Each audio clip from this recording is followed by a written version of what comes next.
In 1990, a monumental museum theft occurred, orchestrated by cunning thieves. They managed to snatch priceless paintings and art pieces valued at a staggering $500 million. What makes this heist genuinely remarkable is the audacious method they employed. Instead of resorting to traditional means like breaking through windows or tunneling underground, they ingeniously convinced the guards to open the doors for them willingly. So how did they accomplish this extraordinary feat? The Gardner Museum in Boston is one of America's oldest art museums, opening its doors in 1903. It has maintained the original palace structure since its founding, honoring the wishes of its founder, Isabella Stewart Gardner, who stipulated minimal changes in her will. Any alterations would require transferring and auctioning off the art pieces in Paris, with proceeds benefiting Harvard University. Although the museum's historic building may not meet modern safety standards, it has been equipped with various security measures, including surveillance cameras, alarm systems, and motion sensors. Despite its unassuming exterior, the museum's interior is a masterpiece of beauty. Its central feature is a stunning courtyard and garden, surrounded by uniquely themed rooms that house the priceless art collection. Valued in the tens of billions, this collection makes the museum an enticing target for thieves. On March 18, 1990, during the St. Patrick's Day celebrations in Boston, the museum fell victim to a massive theft. Despite only 18 art pieces being stolen, their combined value exceeded $500 million. Positioned away from the city center, the museum's location provided the perfect opportunity for the thieves to strike.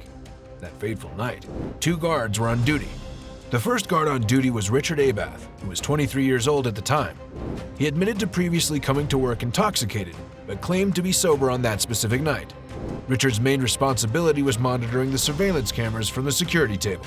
The second guard, Randy, was responsible for patrolling the museum's rooms and corridors to ensure everything was in order. Around 1 a.m., an alarm was triggered on the 3rd floor, prompting Richard to ask Randy to investigate. However, Randy found nothing and presumed it was a malfunction. Approximately an hour later, around 1:30 a.m., 2 individuals posing as police officers approached the museum's employee entrance at the back door. Richard, seated at the security table, heard the knocking on the door as he monitored the cameras. Reorganizing the individuals at the door as police officers, the guard informed his boss via radio and proceeded to the back door. The officers explained that they had responded to an alarm report. The guard confirmed the alarm but mentioned that they found nothing suspicious during their check, attributing it to a malfunction. The persistent officers insisted on entering, citing their duty to investigate. Eventually, the guard complied with their request and opened the door. Once inside, the officers exhibited an air of authority, arrogantly exploring the museum as if it were their own. As the only alarm button directly linked to the police station was on the table, their initial focus was the security table, where the guard was stationed. They examined the cameras and deliberately kept the guard at a distance. One officer recognized the guard and mentioned familiarity. The guard denied being famous or well-known, suggesting a case of mistaken identity. The second officer also claimed recognition, referencing a wanted notice. Without waiting for a response, they demanded the guard's ID, which he handed over. After a brief examination, the officers confirmed his wanted status, leading to the guard's arrest and handcuffing. The second guard, witnessing the scene, approached to inquire but received no response.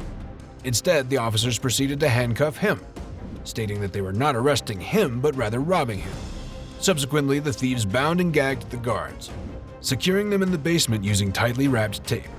After dealing with the guards, the thieves proceeded to disable the printer connected to the motion sensors and alarm devices.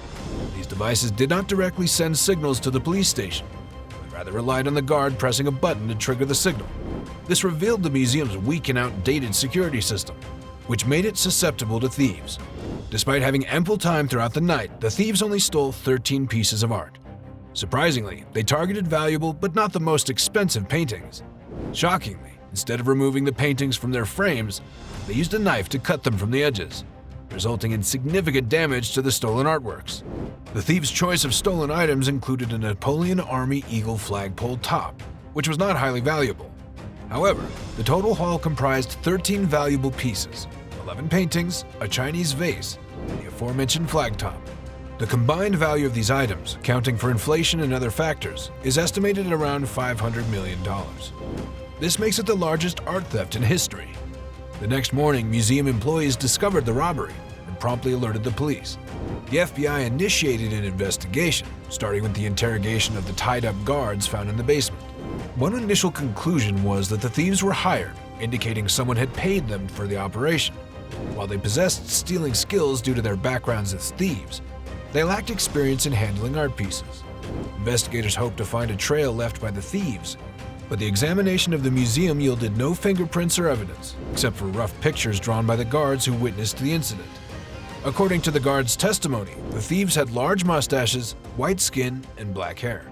2 sketches were released based on the second guard Randy's description, while the first guard Richard A. claimed no recollection of facial details, even when shown the sketches. This led to a prominent theory suggesting an inside job, with Richard A. being implicated as part of the gang. The thieves possessed extensive knowledge of the museum's security measures. They were also familiar with motion sensor printer alarms and surveillance cameras, information typically only known to museum staff. Surprisingly, Richard, a guard, allowed them entry despite regulations prohibiting guards from admitting anyone into the museum, including the police. Richard claimed ignorance of this rule and stated that the thieves insisted on entering, posing as law enforcement officers. Although Richard's involvement remained hypothetical, various circumstances raised suspicions. The investigators lacked concrete leads and opted to review past cases, searching for criminals or gang leaders experienced in similar heists. Given the value and renowned nature of the stolen artworks, it seemed improbable that they could be easily sold on the market. The investigators had 3 possibilities for what the thieves could do with the stolen art pieces. Number 1, the thieves could have been hired by a wealthy individual or a mafia boss to add the artworks to a private collection. Number 2, the thieves could have connections with gangs and mafia groups selling the art on the black market. Or number 3, the thieves might demand a ransom from the museum or insurance company. Surprisingly, the museum did not have insurance on the stolen works, making it impossible for them to offer a substantial ransom. Instead, they offered a $3 million prize for information leading to recovery, which was insignificant compared to the artwork's value. The tempting reward attracted numerous calls, most of which were worthless. However, one call stood out.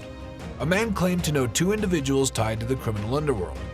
Resembling the police sketches, these individuals had disappeared since the robbery. Investigators saw this as a potential lead and started tracking them down. Eventually, they discovered one dead, found in a car with a plastic bag over his head and a knife wound. The second person was found dead in the hospital, possibly due to a heart attack. It remains unclear if these deaths were coincidental or linked to the robbery. Despite the lack of evidence, the theory arose that the culprits or their employer had disposed of them. The reward was later raised to $5 million thanks to contributions from influential figures in the art world. Important events followed, involving various characters and excluding the FBI or investigators as the instigators. Journalist Tom Ashberg uncovered more information about the case involving notorious art thief Miles Connor. Tom's investigation revealed similarities between the robbery and Connor's methods. Although Connor was actually in prison at the time, Tom suspected that Connor may have had accomplices, leading him to investigate Connor's friends. One of them was William Yangworth, an antique dealer with a criminal record and multiple aliases. Yangworth was under investigation for other crimes, including weapons and drugs. The FBI believed Yangworth held some of the stolen artworks.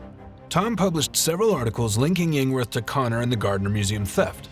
Yangworth angrily called Tom, demanding he stop writing falsehoods that worsened his trial situation. During their conversation, Xiang's perception of Tom changed, initially seeing him as an enemy. Xiang realized the potential of the press and media as allies to help him escape imprisonment for weapons and drug charges on August 18, 1997. Tom received a call from an unknown person claiming to be sent by someone he knew.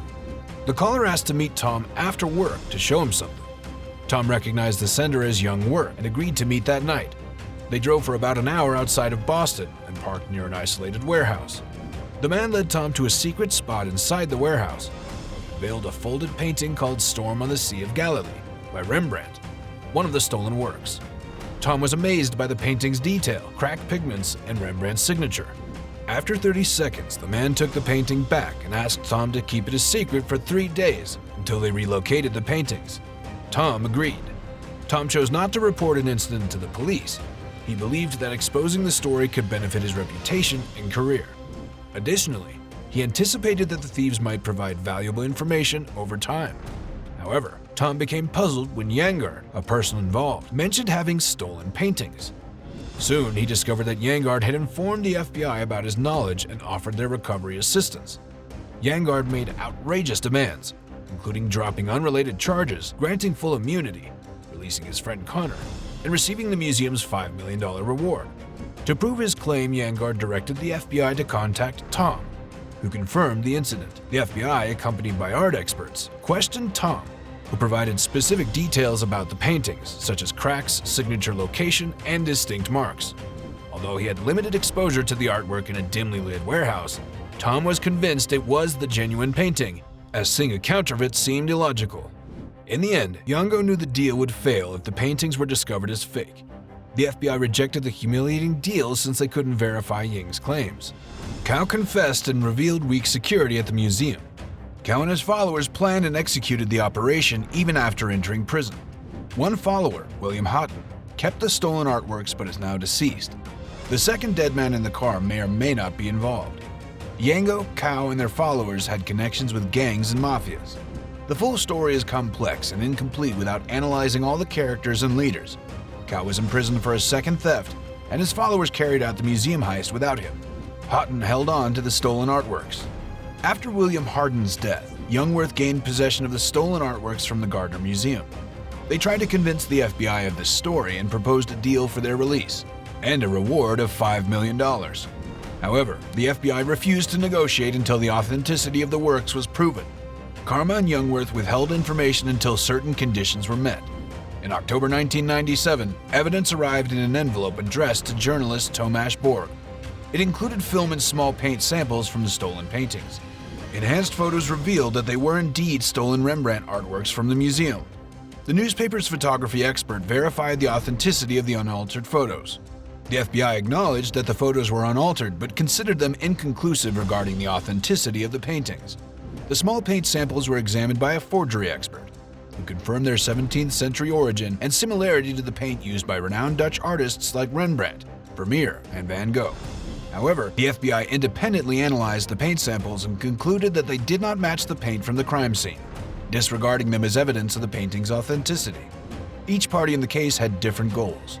The thieves aimed to obtain immunity and a $5 million reward. The journalists sought an exclusive story. The museum's objective was to retrieve the stolen painting, while the FBI aimed to apprehend the criminals. During negotiations, the FBI emphasized the issue of evidence and requested Connor and Youngwood to provide one of the stolen paintings as proof. However, their lawyer advised against this as it would be risky and could lead to immediate arrest or extortion charges. Connor and Youngwood wisely avoided falling into the trap, and the negotiations eventually reached a stalemate. In the end, all parties suffered losses. Connor completed his prison sentence, and Youngwood was imprisoned on additional charges related to drug and arms trafficking. Unfortunately, the museum did not recover the stolen paintings. The thieves who executed the operation managed to evade arrest, making it impossible for the FBI to apprehend them.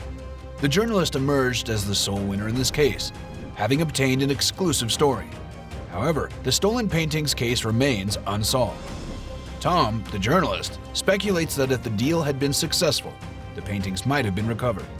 There is a possibility that the paintings are currently in the possession of mafia bosses associated with Connor and Youngwood. Counter, now elderly, possesses exclusive knowledge of the painting's whereabouts and has written a book detailing his past and the thefts he carried out. Regarding the FBI's behavior, it is unclear why they exhibited such arrogance. It could be a result of pride, a failed attempt to trap Connor and Youngwood, or genuine suspicions that they did not possess the original paintings.